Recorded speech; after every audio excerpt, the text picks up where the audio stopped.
What is up? Welcome to the 49ers Camelot Show.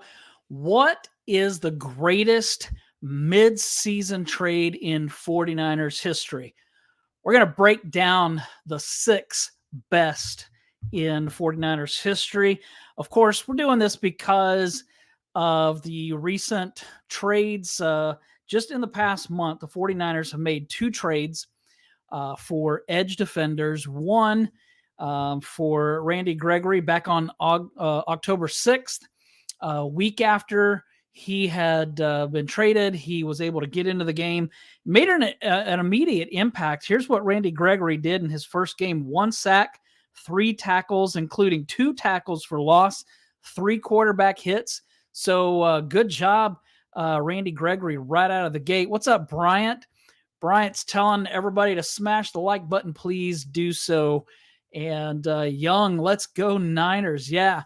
Chase Young is the other one. So they picked up Randy Gregory at the beginning of October, picked up Chase Young at the end of October on Halloween. And so we're going to see what Chase Young is able to do. This defense needs him. This pass rush needs him.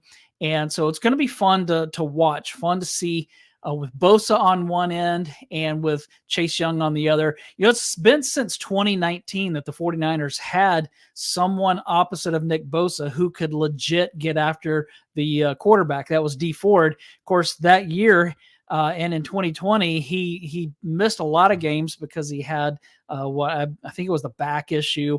And so Dee Ford missed a lot of time in his 2 seasons in San Francisco. But when he was there, man, he made a big difference, and that pass rush was elite. And so I just think that if Chase Young can come in and be that missing piece that they've been looking for since Dee Ford, then maybe this defense can get back to what they were. Maybe this pass rush can get back to what they were, what we've been hoping, what the 49ers have been looking for. But here's the interesting thing. Since the 49ers traded for Randy Gregory, since he arrived, now they played a game after they drafted him, but with Randy Gregory on the field, the 49ers are 0-3, so they haven't won yet since Randy Gregory came onto the team as far as being on the field and playing.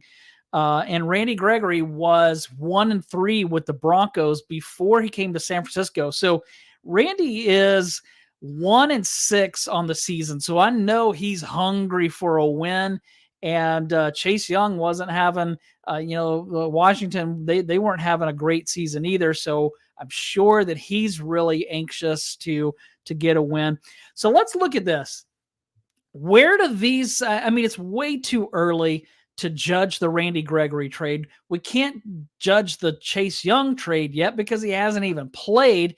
And so I thought it would be fun to look at what I looked way back and found 6 to me, the 6 top mid-season trades in 49ers history. So I had 5 and I couldn't make a decision on that 5th one. So I went ahead and made it 6. So I kind of cheated there. But that's all right. There's no problem with that. But at the end of the season, we'll be able to take Randy Gregory and Chase Young and see where they're at. How do they match up to these other 6? So let's get into that. And number 1 on the list, the best. Actually, let's start at the end. I'm going to start at number 6. So number 6 on the list is Emmanuel Sanders. In 2019, the 49ers picked up Emmanuel Sanders. He caught 3 passes for 502 yards and 3 touchdowns, which isn't that great. The 502 yards, this is with the 49ers. The 502 yards, that was impressive. 36 catches, not too bad. 3 touchdowns isn't anything special. But one of the things that I remember is that right out of the gate, Sanders had a connection with Garoppolo. And so there was this one play in particular, I think it was his very first game, where he cut toward the sideline, just a little out route, and Garoppolo threw it before Sanders even started making his break. And right as soon as Sanders turned, the ball was there. It was beautiful, perfect throw, perfect catch, just a beautiful play. And so I think that Emmanuel Sanders was good, but the biggest thing that he brought to the 49ers in 2019 was that he helped Deebo Samuel especially learn how to be a professional pass catcher, learn how to be a professional receiver. And I know that he mentored him. Deebo Samuel still thinks the world of Emmanuel Sanders. So he was definitely a good signing. I have him at the sixth best. Now, the reason that he's last on this list is because he only played with the 49ers for one season. If he had been there longer, maybe he's a little higher up. But maybe the most memorable play with Emmanuel Sanders is the one that got away. Remember in the Super Bowl when Sanders had a step or two on the defender, he was open. Jimmy Garoppolo overthrew him, and the 49ers ended up losing. If Sanders makes that catch, then he's a legend in San Francisco history. If the 49ers hold on and win that game. If he makes the catch, it's probably a touchdown. If not, it's really close, and the 49ers have great field position with a chance to win it. And so he didn't make the catch. If he did, he'd be higher on this list, and so would his quarterback. I'm going to get to him in a minute. So Emmanuel Sanders is number 6 in the all-time midseason trades in 49ers history. Number 5 is Jordan Willis. He was with the 49ers from 2020 to 2022. He played 3 seasons, only had 7.5 sacks with the 49ers, but he's on this list because of a huge special teams play. And you know which one I'm talking about. 2021, the NFC divisional playoff game in Green Bay. When the 49ers had been losing, they kind of clawed their way back. And then late in the game, with 4 minutes and 50 seconds, the Packers had their backs up against the goal line. They had to punt. And somehow Jordan Willis gets his hand on that punt, blocks the kick. Talanoa Hufanga picked it up, strolled into the end zone. The 49ers tie the game. And then, I don't remember how much time's left, maybe about 3 minutes or so. Jimmy Garoppolo and the offense take over, and they drive about 44 yards, get into Robbie Gould's field goal range. He kicks the winning field goal as time is expiring, and just a huge win for the 49ers. Great comeback. And that is the reason why Jordan Willis is on this list. If he doesn't block that kick, it's possible the 49ers don't win that game. Now, maybe they would have still gone down and tied the game. But if you remember, it was snowing, the field was getting messy, and they were having trouble. Both teams were having trouble moving the ball. And so if Jordan Willis doesn't block that kick, the 49ers might not win. And so that block kick alone gets Jordan Willis on this list. And so hoping some people are going to say, hey, he doesn't belong on the list, but I think you make a big play like that when you're a mid-season trade or mid-season acquisition, and there aren't too many of those in the 49ers history because until recently, that wasn't really that big of a thing in the NFL. And so you don't see that a whole lot, but in years past, that is. And so to have the impact that he had for that game. And then he also was a good situational pass rusher for the 49ers. So not a ton of sacks in his 3 seasons, only 7.5. So that's not going to make anybody excited, but to be a rotational piece like he was, that's not terrible. And then when you add in what he did in the postseason, that gets him on the list. So number 6 is Emmanuel Sanders. Number 5 is Jordan Willis. Number 4 is Jimmy Garoppolo. Jimmy Garoppolo, the 49ers they traded for in 2017 on Halloween, just like they did this year with Chase Young. And so if you remember back to 2017, the 49ers were terrible. I actually was at one of the games when they played Indianapolis. I was at that game. And at that time, the Colts and the 49ers, I think both were winless. And the Colts ended up winning that game, which really stunk. It was a rainy day in Indy. I mean, they play in a dome, so it wasn't rainy inside, but just coming and leaving the game, just nasty, rainy. And so the 49ers lose that game. And the next thing I know, they ended up, I think, C.J. Beathard became their quarterback at one point during that season. And they actually got a win with him, but they still were terrible. I think they had only won like one game. They traded for Jimmy Garoppolo. He came in, led them to victory in the final 5 games. And so it was a dreadful 2017 season, but they had a 5-game winning streak to finish the season. Came into the offseason with a lot of excitement, and they ended up making Garoppolo the highest paid player in the NFL at that time, signed him to a multi-year deal, and made him the franchise quarterback. And he deserves to be on this list. The 49ers did a lot of winning when Jimmy Garoppolo was their quarterback. He led them to multiple NFC championship games. He led them to the Super Bowl. But the problem was injuries always seemed to derail Garoppolo's season. If you look at 2017, when he was there for 5 games, he was healthy that season. 2019, he was healthy, but every other year he missed a lot of games. And when Jimmy Garoppolo would miss games, the 49ers usually would lose. So it was hard for them to get any momentum. Here's a high-priced quarterback that they're relying on, and he keeps getting hurt. But then not only that, but Garoppolo had this knack for making bad plays, bad mistakes and decisions in really tight times in games. So in those moments where you need your quarterback to come through, he just had a knack for throwing the big interception or fumbling or something like that.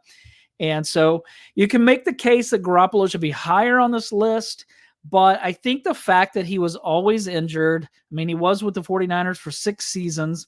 He helped bring the franchise back from some really low times. But I just think that the injuries and the fact that he sometimes would make these horrible mistakes that would cost the 49ers the game keeps him at number 4, which brings me to number 3, because you can't quite, I mean, some people could argue that he should be ahead of this person at number 3, but the one at number 3 that I have is Christian McCaffrey. And you're probably ready to stop listening because you're probably thinking, why isn't Christian McCaffrey number 1? And I'm going to show you here in a minute why Christian McCaffrey is number 3. But obviously, he came last season in October. He played 11 regular season games with the 49ers. He had 746 yards rushing, 464 yards receiving, 10 touchdowns in those 11 regular season games. Then in 3 postseason games with the 49ers, he had 238 yards rushing, 61 yards receiving, 12 catches, 3 touchdowns.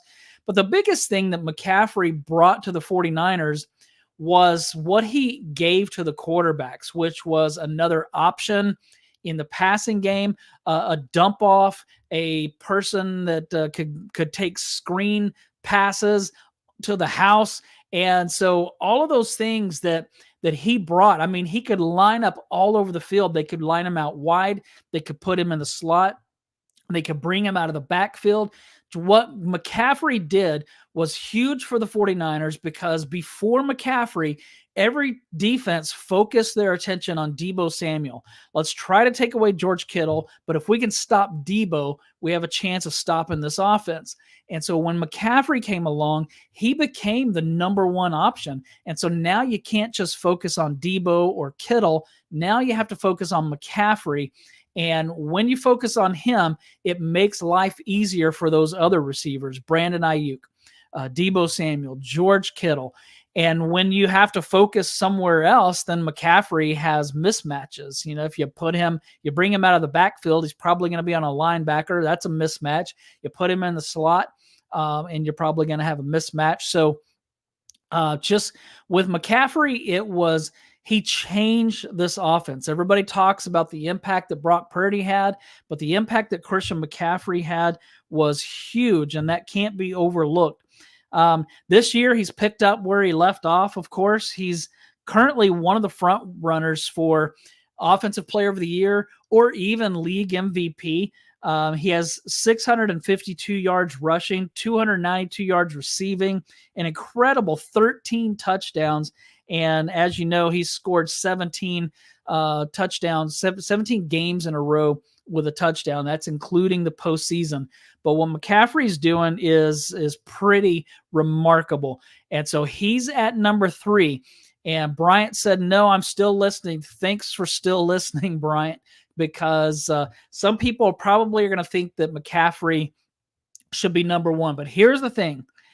The 2 guys in front of him brought Super Bowls to the 49ers. The one in the number 1 spot brought 2 Super Bowls to the 49ers. The guy in the number 2 spot brought 1 Super Bowl to the 49ers. And to me, that's the ultimate, that's why you make trades like this, because you want to win a Super Bowl. So right now, the 49ers aren't really concerned about if Chase Young is going to stay here for 2024 and beyond, because they're bringing him in to win a Super Bowl now.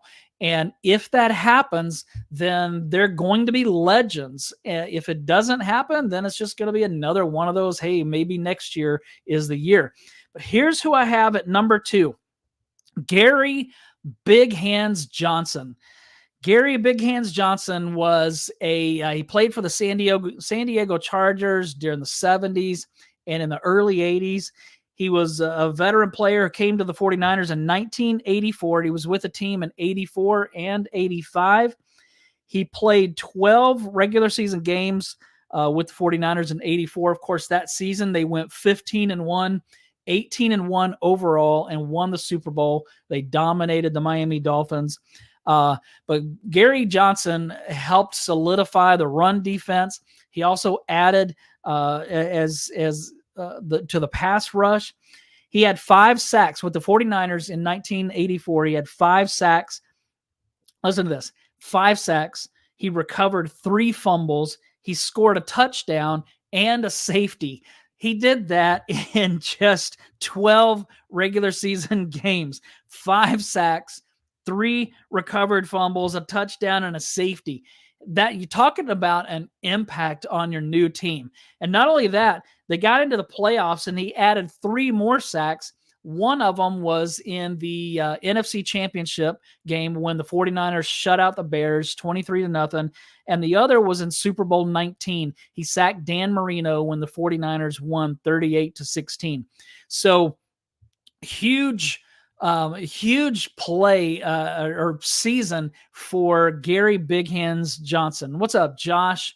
Good to have you in here. We are going through the top 6 midseason trades in 49ers history, and Gary Johnson is the one that we talked about at number 2. When I looked this up today, I remember that he made a big impact on the 49ers that season, but I couldn't remember that it was 5 sacks, 3 fumble recoveries, a touchdown, and a safety in the regular season, then 3 sacks in the postseason. One of them being in the NFC Championship game, one of them being in the Super Bowl. And so if you remember, in that Super Bowl, the defensive line harassed Dan Marino all day. He was supposed to be the guy who was, and Marino was great. He threw like 50 touchdowns that season or something like that, 49, 50, and like 5,000 yards. He was incredible. And so the big question going into that game was, how's the 49ers defense going to stop Dan Marino? That's all we heard about, Marino. And even Walsh, there's that story about Walsh in the locker room before the game, just kind of moping around and saying, oh, how are the 49ers going to stop Dan Marino? And so he was playing right into that, and that defense came out and harassed him. That's what John Lynch and Kyle Shanahan are trying to do. They're trying to stack that pass rush so that they can dominate, because when you can do that, you can really throw things off and mess with a quarterback. And so before we get to number one, let me go back and count down these. So at number 6 was Emmanuel Sanders, 2019, the impact that he made coming in and adding to the receiving core, helping mentor Deebo Samuel. Number 5 is Jordan Willis. He's on this list because of the blocked punt in the 2021 NFC divisional playoff game in Green Bay. Willis was brought in midseason in 2020. Number 4 was Jimmy Garoppolo, who they traded for on Halloween in 2017. Obviously, Garoppolo was with the 49ers for 6 seasons, helped bring them back from the dead. And so Garoppolo deserves a lot of credit for that. At number 3 is Christian McCaffrey, who they brought in 2022. You really don't even have to write anything or say anything after that, because you could really just say Christian McCaffrey and everybody's going to know why he's on this list. Now, the reason he's not on the list is because he hasn't yet helped bring a championship to the 49ers. And for me, if you do the list and you have McCaffrey number 1, that's totally fine. But for me, I'm all in this for championships, not for stats, not for, hey, he makes the offense so much better. That's important. That's great. But to me, it's all about the championships. And that's something that number 2, Gary Big Hands Johnson, did in 1984. He helped that team get over the hump and win the Super Bowl. And my number 1, if you can guess this, is Fred Dean. Fred Dean brought into the 49ers. He was traded from the San Diego Chargers in 1981. They brought him in October of that year. His first game was against the Dallas Cowboys. So remember, this is not the 80s 49ers that were the dynasty 49ers. These were the 1980-81 49ers who were young. They were up-and-comers. They had 3 rookies starting in the secondary. They had a young quarterback in Joe Montana.